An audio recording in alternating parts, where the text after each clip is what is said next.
Welcome to the first video from ITFreeTraining on version 4 of the Internet Protocol.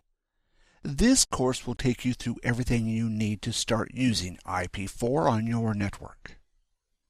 To start with, what is IP4?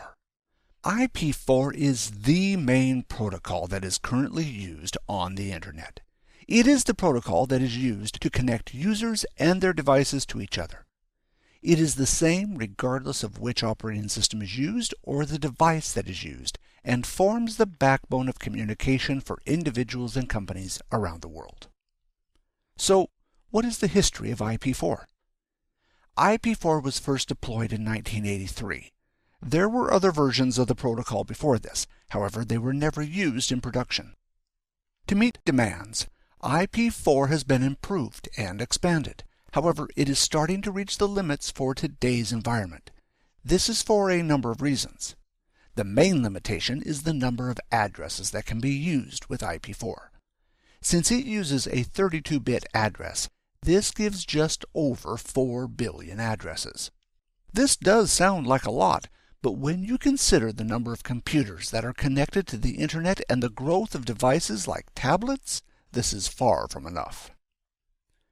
Even with the limited number of addresses, a number of address-sharing protocols have been developed, like Network Address Translation, otherwise known as NAT. This has increased the lifespan of IP4, but one day it will reach its limit. To allow the expansion of the Internet, IP6 has been developed to replace it. The deployment of IP6 has been slow, so IP4 will still be in use for some time to come, and is the most commonly used protocol on the Internet, so it is worth taking the time to learn. In some cases, you may see the term TCP/IP. In order to communicate across the Internet, a number of different protocols are used. Of these protocols, the main protocols are TCP and IP. Thus, IP4 was often referred to as TCP/IP. Nowadays, the collection of protocols is often simply called the Internet Protocol. Other terms you may hear from time to time is Transmission Control Protocol, or TCP. This is used for reliable transfers.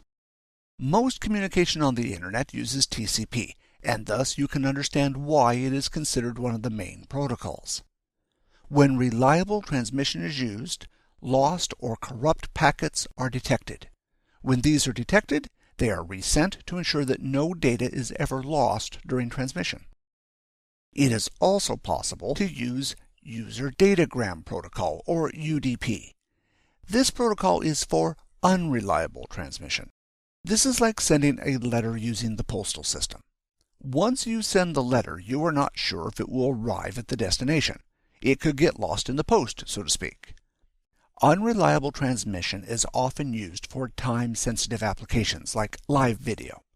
Reliable transmission will delay a transmission if data is lost and needs to be resent. With applications like live video, if some data is lost, the application will make best use of the data it has. In this case, the application would rather use the newest data available rather than wait for retransmission of lost data. Well, that covers it for the first video in this course for IP4. If you find that there is something missing in the course, please feel free to leave us a comment and let us know. Until the next video, I would like to thank you for watching.